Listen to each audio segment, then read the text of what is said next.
बेहतर से बेहतर की तलाश करो, मिल जाए नदी तो समंदर की तलाश करो। टूट जाता है शीशा पत्थर की चोट से, टूट जाए पत्थर ऐसा शीशा तलाश करो।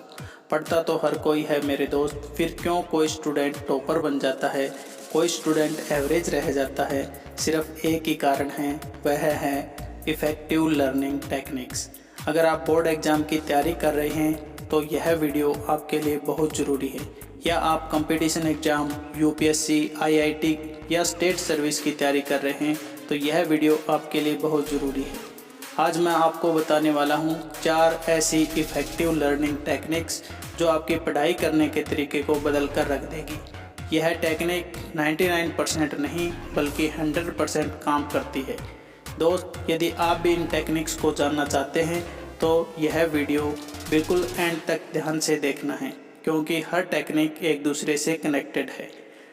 मुझे यह भी अच्छी तरह से पता है इस वीडियो को 10 से 20% ही आखिर तक देखेंगे, परंतु जिन्होंने इस वीडियो को एंड तक देख लिया और इन टेक्निक्स को अपना लिया तो सच में ही उनका रिजल्ट बेहतर होने वाला है। अभी तो असली मंजिल पाना बाकी है, अभी तो इरादों का इम्तिहान बाकी है, अभी तो तोली है मुट्ठी भर ज़मीन, अभी तो तोलना आसमान बाकी है। Number 1 technique, read effectively. दोस्त, आप जैसे सबसे ज़्यादा यह करते हैं, जब भी कोई चैप्टर को पढ़ते हैं आपकी कोशिश होती है उसमें से कुछ न कुछ याद कर लें, लेकिन हम यहीं पर सबसे बड़ी गलती करते हैं, क्योंकि जब आप पहली बार किसी चैप्टर को पढ़ते हैं तो हमेशा सारा कुछ इम्पोर्टेंट लगता है और हमारा दिमाग हर लाइन को याद करने की कोशिश में रहता है। हम सभी जानते हैं कि दिमाग की एक कैपेसिटी होती है, चैप्टर का हर हिस्सा इम्पोर्टेंट नहीं होता है और हम हमारे दिमाग में कैपेसिटी में उन चीज़ों को भी भर लेते हैं जो ज़्यादा इम्पोर्टेंट नहीं होती है। इसलिए पहली बार आपको चैप्टर केवल पढ़ना है, याद करने की कोशिश कतई नहीं करनी है। दूसरी बात, यह हमें केवल इम्पोर्टेंट चीज़ों को याद करना है। चैप्टर याद करने से पहले प्रीवियस ईयर के पेपर को ज़रूर देख लें, क्योंकि हर चैप्टर में सिलेक्टेड पोर्शन ऐसा होता है जो एग्ज़ाम के पॉइंट ऑफ व्यू से ज़्यादा इम्पोर्टेंट होता है। जब आप यह कर लेंगे उसके बाद जब आप याद करने की कोशिश करेंगे तब आपको बेहतर तरीके से याद भी होगा, साथ ही साथ अपने टाइम को भी बचा पाएंगे। Number 2, active learning. दोस्तों, आपने कई बार सुना होगा, बोल बोल कर पढ़ो तो तुम्हें जल्दी याद होता है।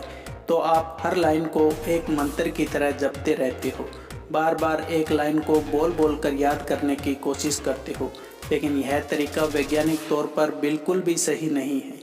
जब भी आप किसी चैप्टर को याद करने की कोशिश करते हो तो उसमें से उन चीज़ों को अंडरलाइन करो जो आपको इम्पोर्टेंट लगती है। इम्पोर्टेंट चीज़ों को सिलेक्ट करने के बाद हमें अपने हिसाब से उस टॉपिक को समझना है। इससे आपको 2 काम आसान हो जाएंगे। पहला, जो आपके लॉन्ग आंसर होते हैं बहुत आराम से आप याद कर पाओगे।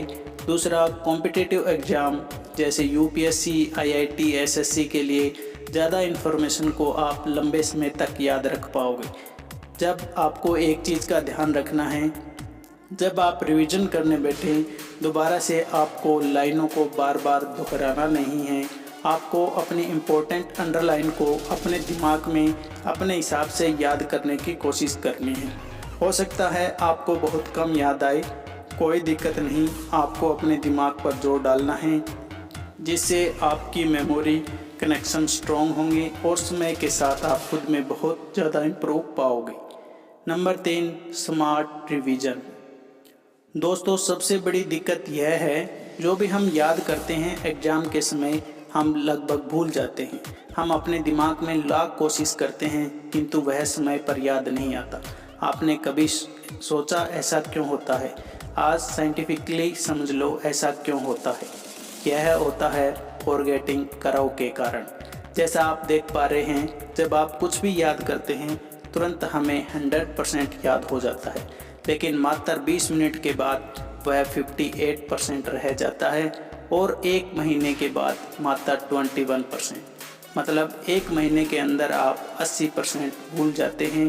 तो इसके लिए आपको रिवाइज करते रहना है। इसके लिए हमें इस प्रकार से रिवीजन करना है। पहला रिवीजन 1 दिन के बाद, दूसरा रिवीजन 3 दिन के बाद, तीसरा रिवीजन 7 दिन के बाद, चौथा रिवीजन 15 दिन के बाद करना है। ऐसा करने से आप अपने दिमाग पर जोर डालोगे और इससे आपके दिमाग की मसल्स बहुत स्ट्रॉन्ग होगी, मेमोरी कनेक्शन भी बहुत तेज हो जाएगा। Number 4, healthy diet and proper sleep. आप अपने हिसाब से जब आपको अच्छा लगे तब आप पढ़ सकते हो, लेकिन आपको 24 घंटे में 5 घंटे की नींद जरूर लेनी चाहिए। साथ में आप क्या खाते हैं बहुत अच्छे से ध्यान रखना है। ज़्यादा जंक फूड नहीं खाना है।